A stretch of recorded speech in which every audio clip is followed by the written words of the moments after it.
Selamat siang Bapak Ibu hebat di sini. Maaf tadi sebentar ada gangguan teknis di tempat kami. Saya di sini perkenalkan Lasma Nubia Pajitan bersama dengan Ibu Ria. Kita di sini bukan untuk mengajari, tetapi hanya sekedar berbagi apa yang kita peroleh untuk memenuhi tugas aksi nyata dalam penerapan budaya positif di sekolah. Terima kasih Bu Ria. Saya akan mencoba untuk memaparkan apa yang mau kita diskusikan di siang ini.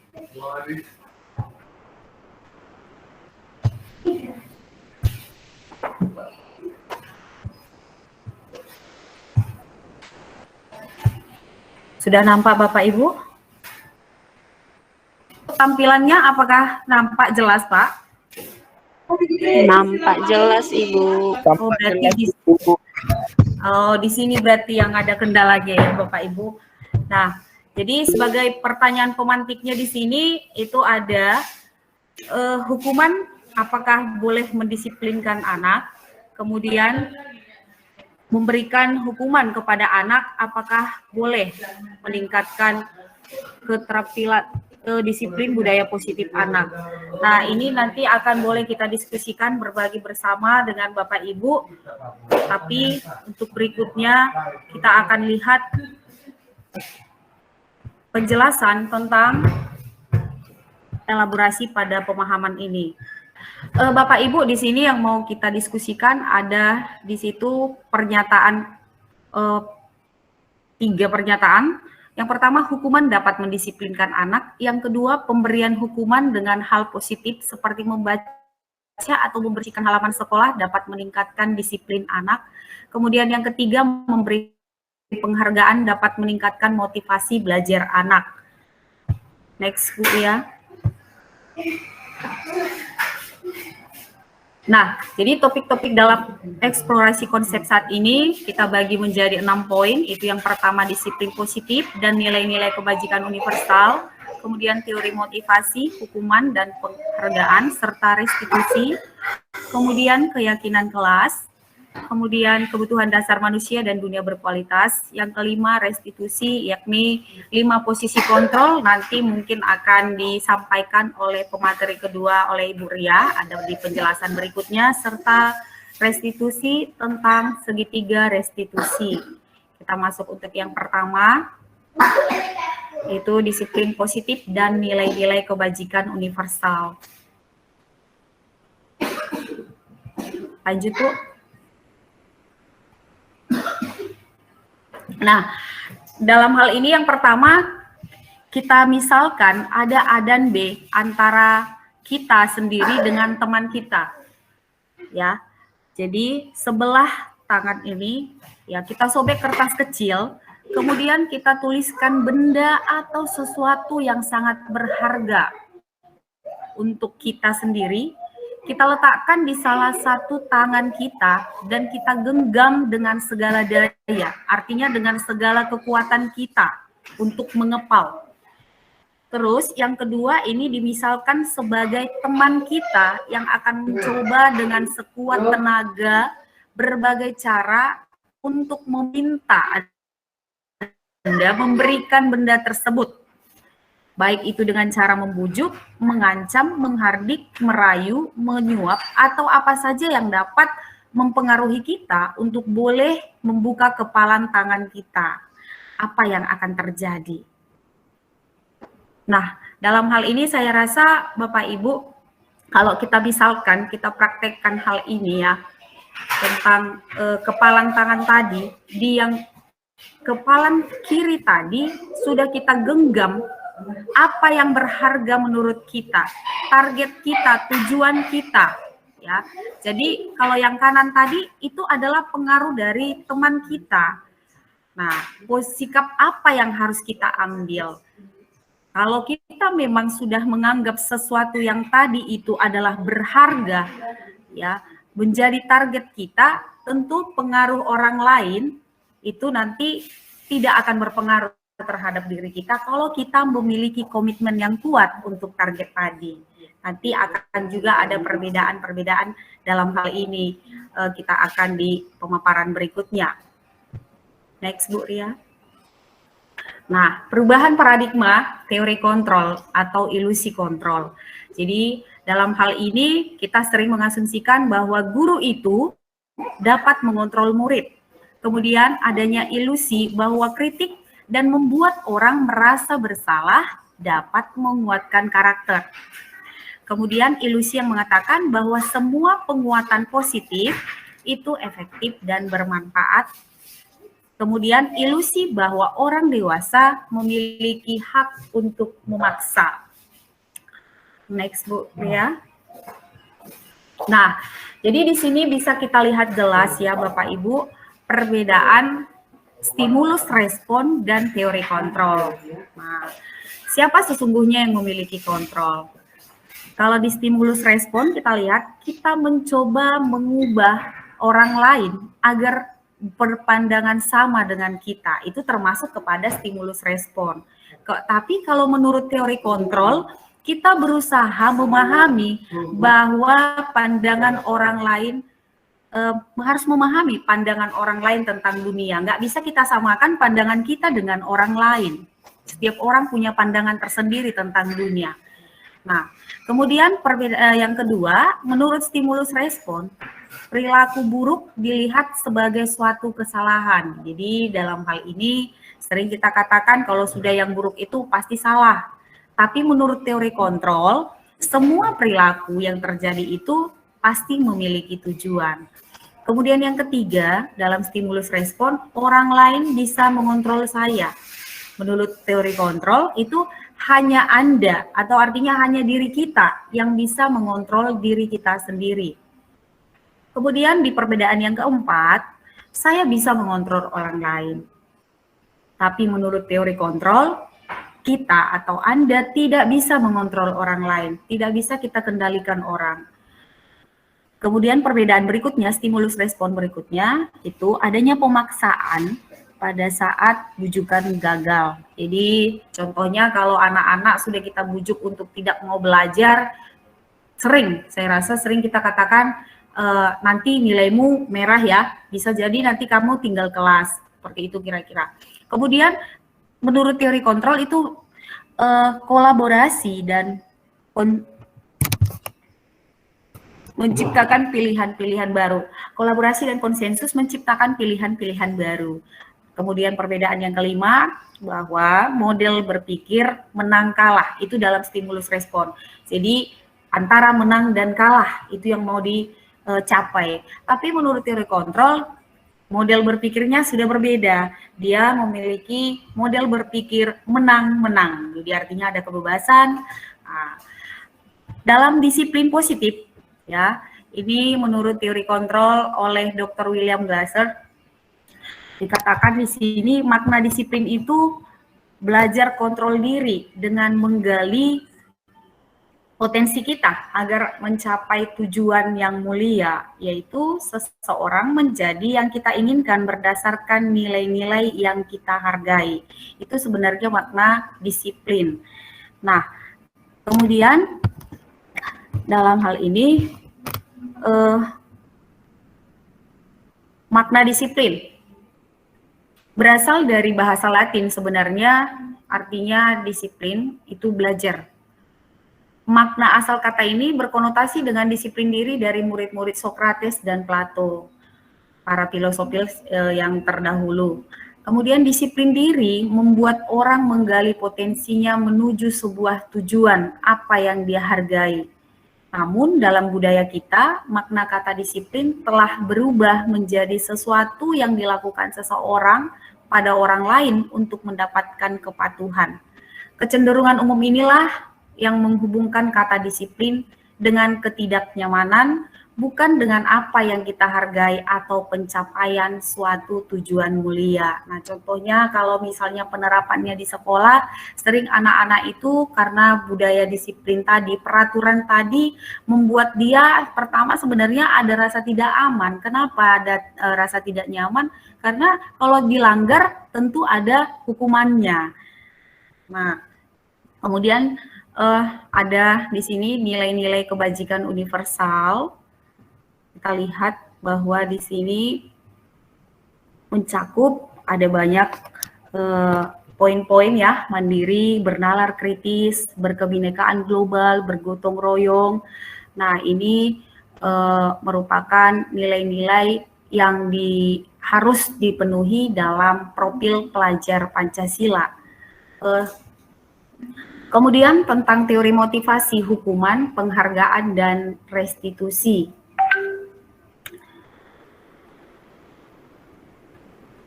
Nah, teori motivasi perilaku manusia, sebenarnya motivasi manusia itu ada dari luar diri dan dari dalam diri sendiri. Nah, motivasi eksternal yang pertama itu untuk menghindari ketidaknyamanan.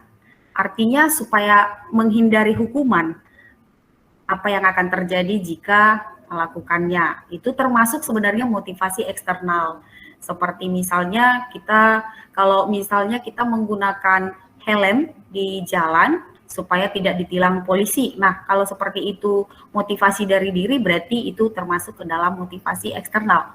Kemudian yang kedua, untuk mendapatkan imbalan atau balasan dari orang lain ya, atau institusi, termasuk juga motivasi eksternal. Tetapi motivasi yang sesungguhnya adalah, inilah motivasi yang kita harapkan datangnya dari diri kita sendiri.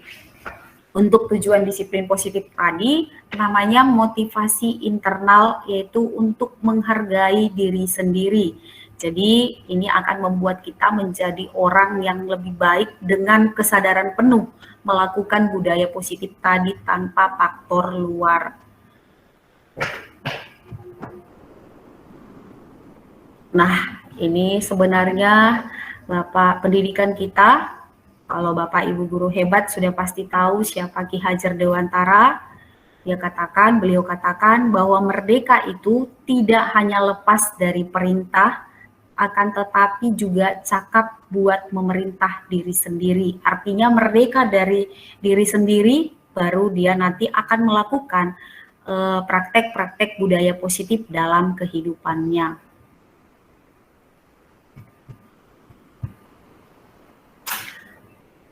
Nah, apa itu restitusi? Nah, ini tadi ada di slide sebelumnya bahwa restitusi itu merupakan proses menciptakan kondisi bagi murid untuk memperbaiki kesalahan sehingga mereka bisa kembali pada kelompok mereka dengan karakter yang lebih kuat.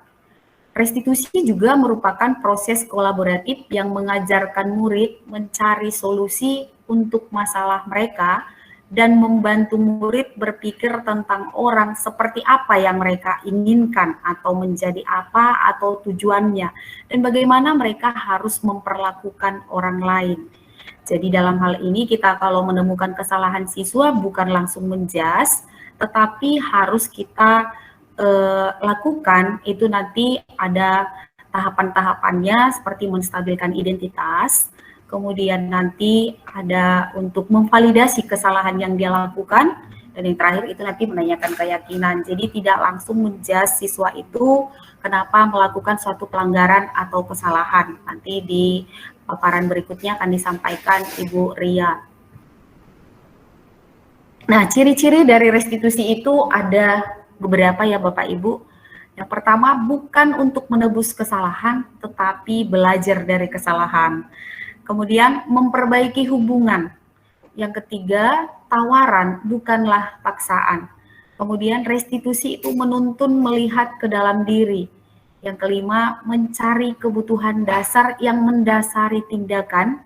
Yang keenam, restitusi diri adalah cara yang paling baik. Kemudian fokus pada karakter, bukan tindakan. Jadi membentuk karakter anak. Kemudian dia fokus pada solusi, dan yang terakhir mengembalikan murid berbuat yang salah pada kelompoknya. Mengapa tidak peraturan saja? Mengapa harus keyakinan kelas? Nah, di sini mengapa kita memiliki peraturan harus menggunakan helm bila mengendarai kendaraan roda 2? Mengapa kita memiliki peraturan 3M? Nah, yang kita terapkan hingga pada saat ini dalam budaya menggunakan masker, mencuci tangan, dan menjaga jarak dengan orang lain atau social distancing ya Bapak Ibu. Kemudian mengapa kita memiliki peraturan harus datang tepat waktu pada saat mengikuti pelatihan? Nah, untuk mendukung motivasi intrinsik, kita kembali ke nilai-nilai atau keyakinan yang lebih menggerakkan seseorang dibandingkan mengikuti serangkaian peraturan yang ada. Budaya positif yaitu ada lingkarannya, kita lihat di sini bagaimana prosesnya hingga menjadi kebiasaan-kebiasaan itu menjadi budaya positif. Jadi lingkungan positif juga berpengaruh ya. Kemudian keyakinan kelas. Jadi di setiap kelas kalau kita dalam tahun ajaran baru kita buat keyakinan kelas, tapi bukan hanya di guru yang menetapkan apa itu yang menjadi keyakinan kelas, harus bersama-sama dengan siswa. Nah, tahapannya di sini ada yang mana yang merupakan keyakinan kelas. Kalau kita lihat budaya tertib sampai kepada bisa menjadi keyakinan kesepakatan kelas. Nah, untuk hal ini kita lihat pendalaman keyakinan. Kemudian kita lihat ada perbedaan mendasar antara peraturan dan keyakinan kelas. Yang selama ini kita terapkan kan Bapak Ibu, kalau di kelas ini menjadi peraturan, tata tertib. Nah, ternyata berbeda peraturan itu dengan keyakinan kelas. Nah, di sini dikatakan bahwa peraturan itu selalu kemudian di keyakinan kelas lebih dalam Bapak Ibu. Di situ merupakan tanggung jawab. Nah, kemudian di sini kalau peraturan dia menggunakan orang lain.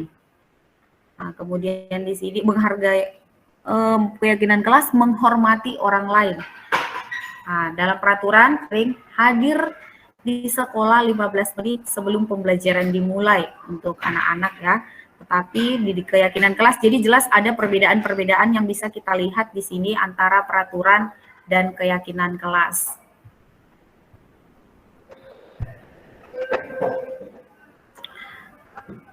Nah, jadi perubahan-perubahan yang akan ada nanti pada modul budaya positif ini dalam modul 1.4 ada penghargaan menghukum, penghargaan yang tidak efektif, kemudian ada di situ penghargaan yang merusak hubungan.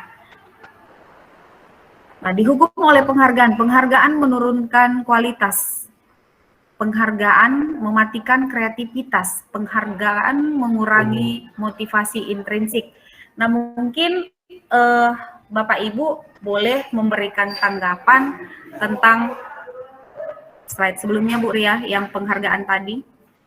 Nah, dihukum oleh penghargaan. Nah, di sini kita mungkin boleh berdiskusi atau ada saran atau masukan-masukan dari Bapak Ibu tentang dihukum oleh penghargaan ini. Kami persilakan Bapak Ibu. Mungkin Ibu Elizabeth atau Ibu Ega yang sudah lebih, karena di sini ada ikut juga bersama kita guru penggerak yang sudah di angkatan sebelum kami, mungkin boleh memberikan penjelasan tentang statement yang 3 ini. Kami berharap Ibu juga bisa memberikan paparannya, Bu. Ibu Elizabeth.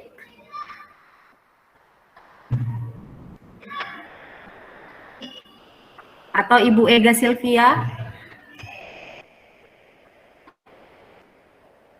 Atau Bapak Ibu yang lain juga boleh memberikan tanggapan. Penghargaan ini justru dikatakan di sini menurunkan kualitas.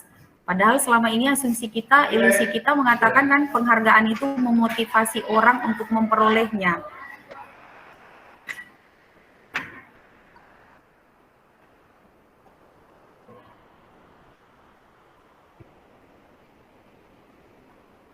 Bapak Ibu, kita lanjut Bu Ria. Nanti mungkin ada di sesi berikutnya kita buat untuk diskusi. Sebenarnya hukuman atau konsekuensi tindakan guru mencatat 100 kali dalam buku kalimat saya tidak akan terlambat lagi. Nah, ini sebenarnya bukanlah konsekuensi, melainkan ini hukuman. Sering kita laksanakan ini di kelas ataupun di sekolah. Jika ada anak yang sudah berulang-ulang terlambat, kita membuat hukuman, dia menuliskan di catatannya dengan kalimat yang berulang untuk tidak, artinya dia membuat janji dalam bukunya tadi. Kemudian lari, nah ini sering juga ya Bapak Ibu, sering kita berikan ke siswa. Jika dia terlambat, maka dia akan keliling lapangan, itu termasuk hukuman. Kemudian murid diminta push up untuk sampai 15 kali dengan tidak menggunakan masker ke sekolah, atau ada pelanggaran lain. Nah, tapi yang keempat, menggantikan kertas tugas teman dengan yang telah dicoret-coret, itu konsekuensi. Kemudian membersihkan tumpahan air di meja tulis karena tersenggol pada saat belajar. Nah, ini termasuk konsekuensi karena artinya ini mengajarkan anak untuk bertanggung jawab. Jadi karena dia tadi sudah menumpahkan air, nah demi kebersihan atau menjaga kenyamanan kelas juga, kita memerintahkan si anak tadi untuk membersihkan.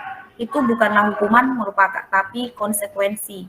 Kemudian murid tidak disuruh untuk mengenakan sepatu seharian di sekolah karena tidak mengenakan sepatu hitam. Nah, saya rasa pernah juga kejadian di sekolah Bapak Ibu, mungkin ada anak yang memakai sepatu berwarna putih atau warna lain yang tidak sesuai dengan peraturan yang sudah kita tetapkan. Maka si anak kita suruh melepaskan sepatu, dia ada nanti di kelas dengan tanpa sepatu, itu termasuk hukuman. Kemudian lari mengelilingi lapangan basket 2 kali karena terlambat 2 menit untuk pelajaran PJOK. Nah, di statement kedua tadi memang lari juga, tetapi itu karena terlambat hadir di sekolah. Di sini dia berlari mengelilingi karena terlambat 10 menit untuk PJOK, karena memang yang dia lakukan terkait dengan mata pelajaran yang akan dia ikuti. Jadi ini bukanlah hukuman, tapi merupakan konsekuensi.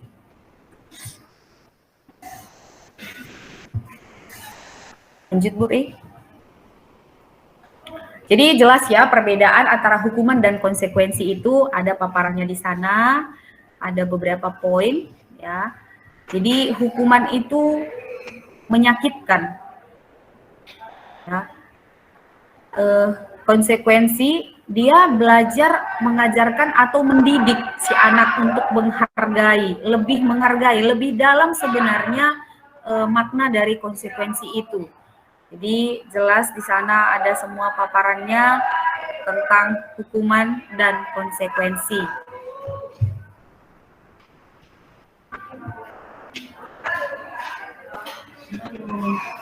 Oke. Kemudian di situ jelas ada identitas gagal dan identitas sukses. Ya, jadi disiplin ya ada perbedaan yang mendasar di sana. Bisa kita lihat dari yang sudah dijelaskan, diuraikan di sini beberapa poin. Ya, Bapak Ibu. Lanjut, Bu Ri.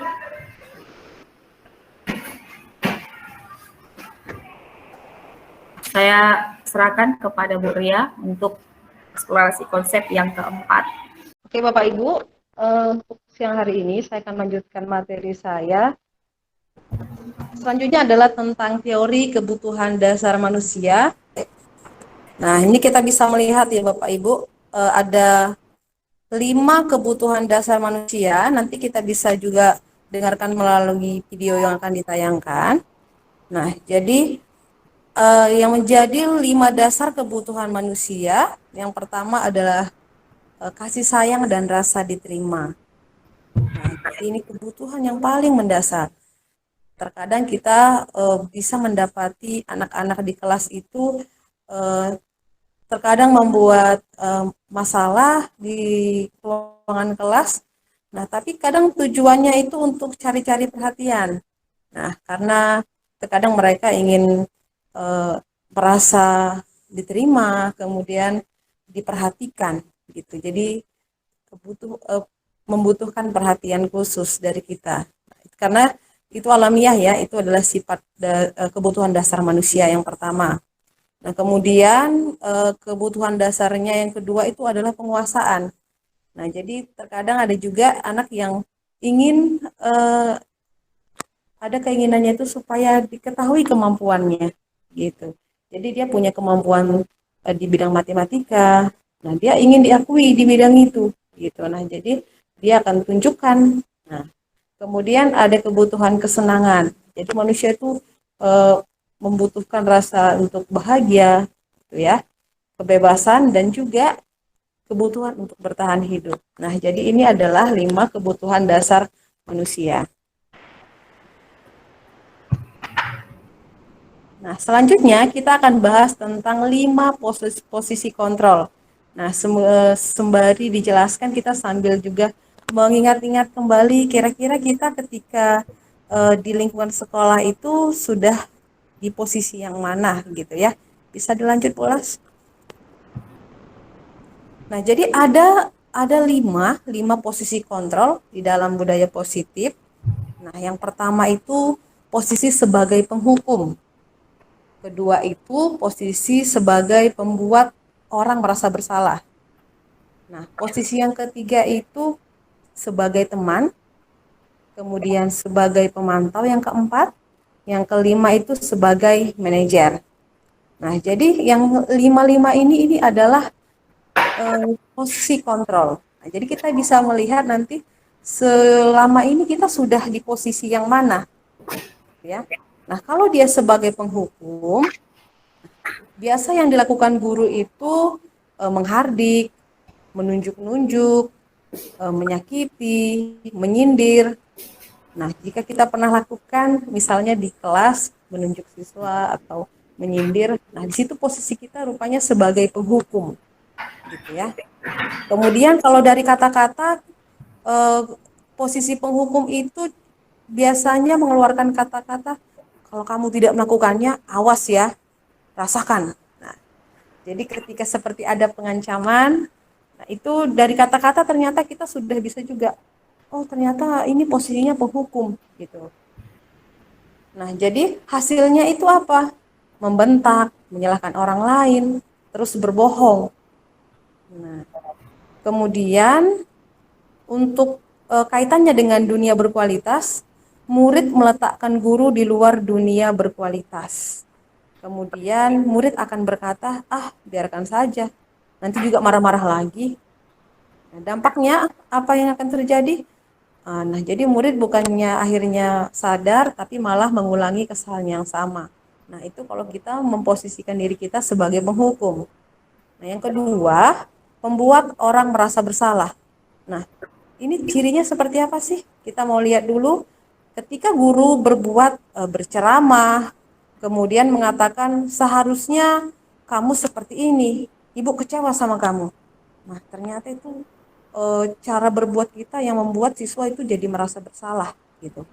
Lalu kalau melalui kata-kata, kamu seharusnya kamu sudah tahu, ibu lelah sekali mengatakannya, ibu stres.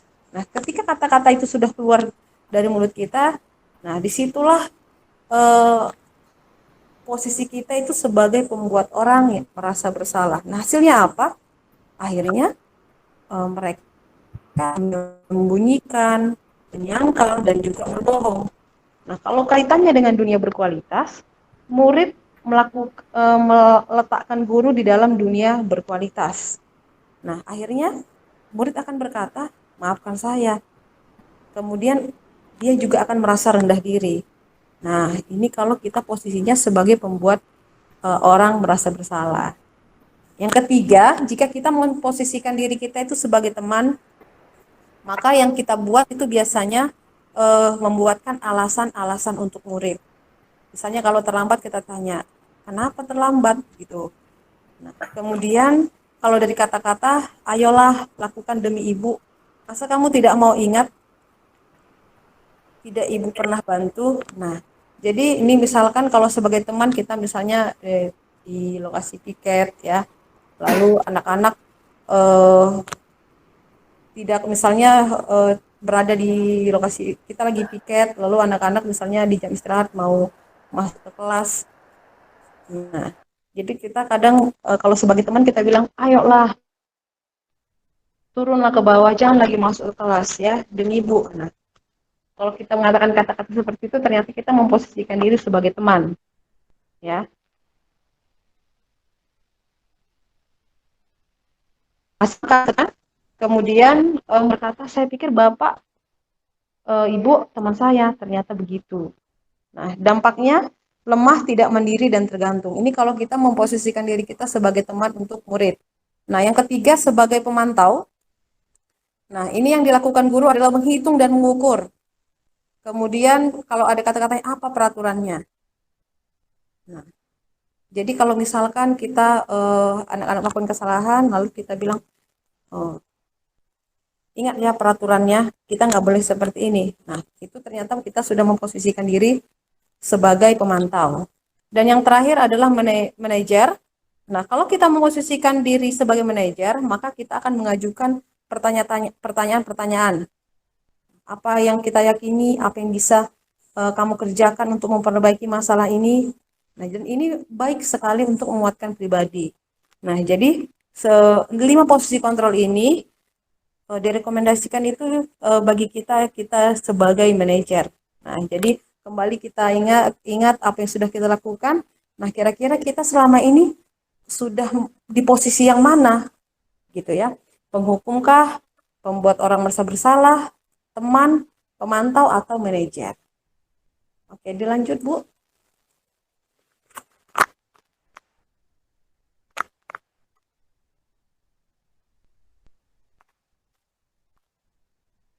Nah, ini sebenarnya ada pertanyaan, tapi Bapak Ibu harus yang menjawab di kanannya. Tapi karena sudah ada jawabannya, nah kita mau lihat dulu. Kalau ada pernyataan seperti ini, saya kecewa sekali dengan kamu. Nah, ketika kita mengatakan seperti itu, maka kita posisinya sebagai pembuat orang merasa bersalah. Lalu kalau kita katakan, kamu tidak pernah benar-benar melakukannya, ini posisinya sebagai penghukum. Lalu kalau ada kata, ayolah lakukan demi ibu, ini posisinya sebagai teman. Lalu kamu datang terbintang nih. Nah, ini kita sebagai pemantau ya. Nah, kemudian bagaimana kamu bisa menyelesaikan masalah ini? Nah, ini sebagai manajer. Jadi kita mengarahkan anak untuk memikirkan bagaimana solusi atas masalahnya gitu. Kemudian kamu selalu yang paling terakhir. Nah, ini berarti kita sebagai hukum gitu ya. Terima kasih Bu Ria sudah menyampaikan paparan dari tentang segitiga restitusi, posisi kontrol guru, dan kemudian tadi yang terakhir itu sampai ke penayangan videonya. Terima kasih Bapak Ibu hebat yang bergabung pada sore hari ini. Mungkin bisa kita di akhir sesi ini bisa refleksi apa yang kita peroleh, kita belajar bersama dari paparan materi tentang budaya positif ini. Semoga di sekolah kita masing-masing, Bapak Ibu, kami percaya pasti sudah menerapkan dan bahkan bisa menjadi lebih meningkatkan lagi, terutama posisi guru dalam posisi yang diharapkan sebagai manajer. Saya kembalikan kepada Ibu Rifai. Ria. Jadi terima kasih untuk Bapak Ibu hebat telah memberikan waktu 1 jam lebih bersama kami. Selamat sore, selamat bermalam minggu. Kita foto bersama Bu Ria, biar ini boleh dibuka kameranya Bapak Ibu.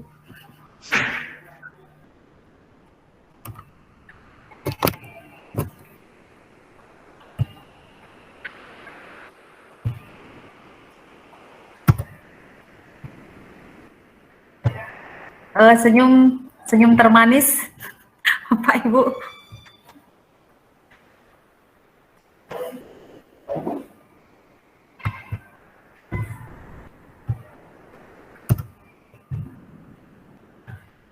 Terima kasih buat atensinya sore hari ini. Salam sehat, salam bahagia, dan selamat sore. Selamat sore.